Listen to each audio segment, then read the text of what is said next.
cas ici. Ah, vous exportez votre violence, finalement c'est ça. Elle est très prestigieuse, c'est ça.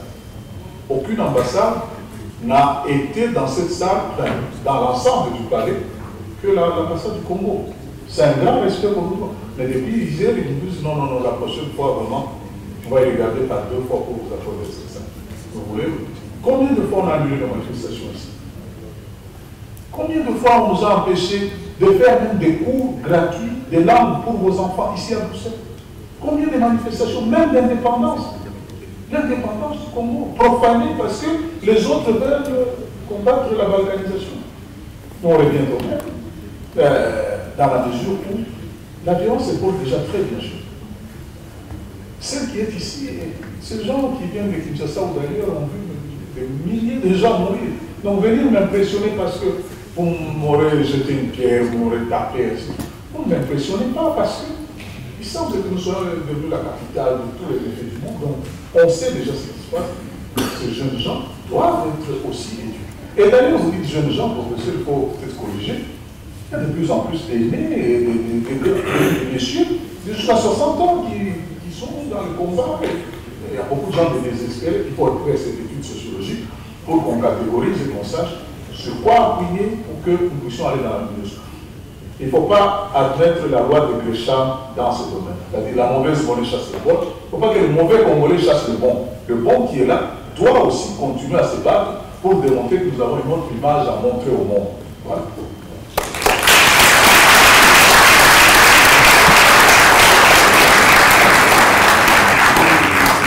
Monsieur le ministre, vous pouvez compléter ta montagne. Merci, Monsieur le Président. Il ne s'agit pas de compléter. Je ne voudrais pas revenir sur la question. Je crois que l'ambassadeur s'est longuement étendu là-dessus. Mais je voudrais noter que les commentaires qu'il a fait sont tout importants de la proposition qui a été formulée par le professeur.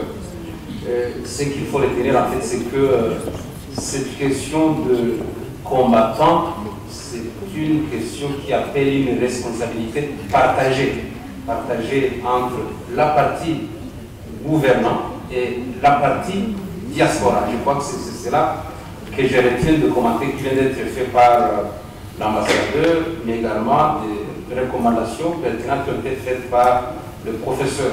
Mais je voudrais plutôt, si vous me permettez, rapidement aborder une question qui a été soulevée ici et hier au cours des exposés, parce que cela va certainement influencer nos résolutions. C'est la question du recensement. Je voudrais qu'il soit entendu que le recensement dont nous devrions parler ici, j'espère que c'est de cela qu'il s'agit, c'est le recensement administratif, à ne pas confondre avec le recensement scientifique que nous, au ministère du Plan, nous sommes en train d'organiser. En fait, ce qu'on est en train de faire aujourd'hui au pays, c'est un recensement scientifique dont la finalité est en fait les statistiques, la mise en place des outils nécessaires pour la planification du développement. Il ne s'agit pas de simple recensement administratif de la population. Il s'agit là, le recensement administratif de la population, d'un exercice dévolu au ministère de l'Intérieur.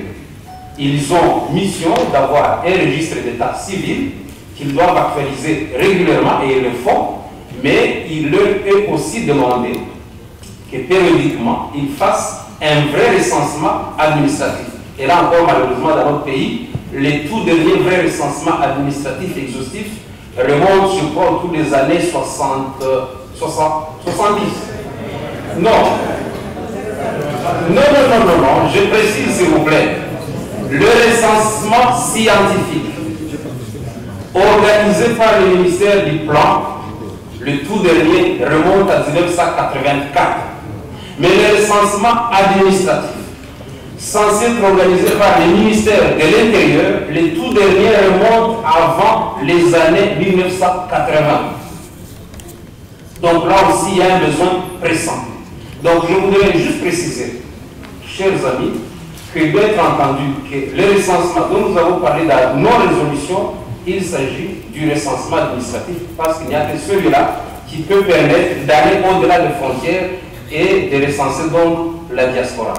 Voilà, chers amis. Merci. Merci, monsieur le ministre.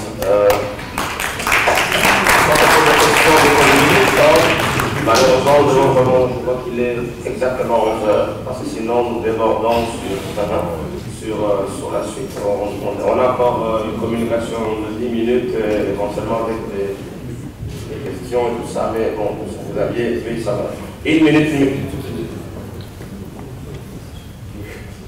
Une minute, hein, donc je suis...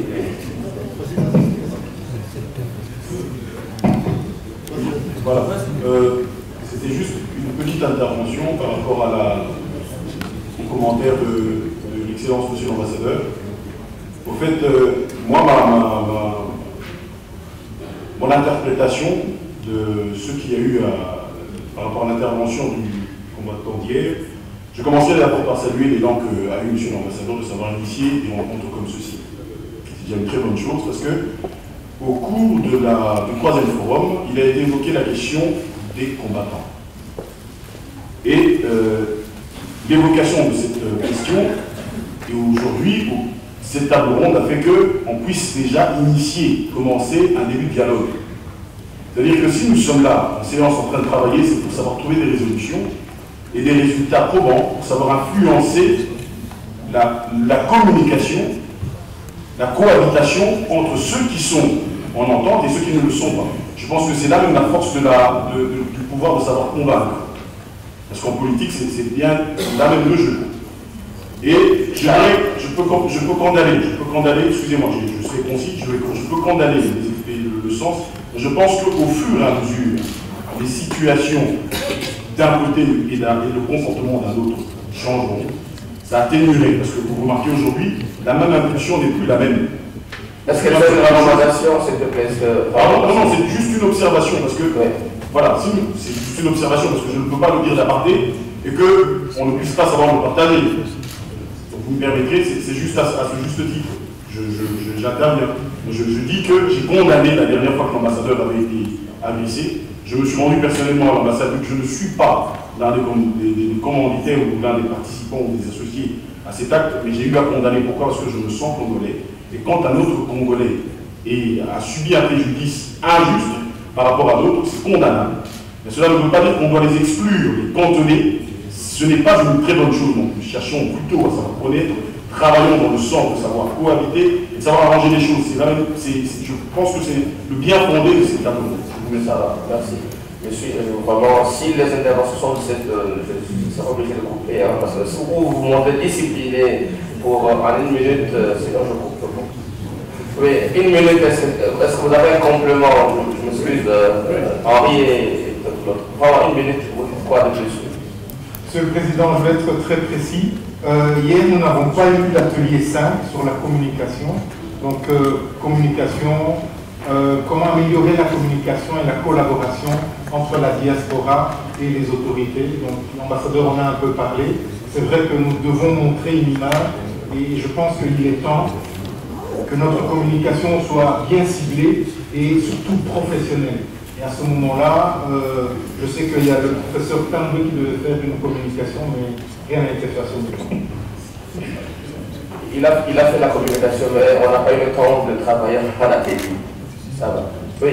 Voilà, je voulais simplement revenir sur le discours du chef de l'État qui a été donné hier. Je pense que pour toutes les personnes de bonne foi, ça a été un discours révolutionnaire dans le sens positif. Il y a énormément d'enseignements à tirer là-dedans et surtout beaucoup de pistes qui devraient logiquement nous servir au cours de cette table ronde. Donc, je propose qu'au niveau des ateliers, s'il y a moyen, ou du moins au niveau de la plénière, nous puissions voir en quelle mesure combiner les résolutions qui sont prises ici par rapport aux lignes maîtresses qui ont été données par le chef de l'État. Merci. Merci beaucoup. Ce que je propose pour... je suis malheureusement... Je dois jouer parfois le mauvais rôle de frustrer les gens. Je l'accepte aussi. Pour le moment, on va demander à madame de présenter en 10 minutes, comme tout le monde hier, les résultats de la concertation nationale. Il y a encore une plénière. plupart des questions qui ne sont pas abordées là seront gardées pour la première et la suivante.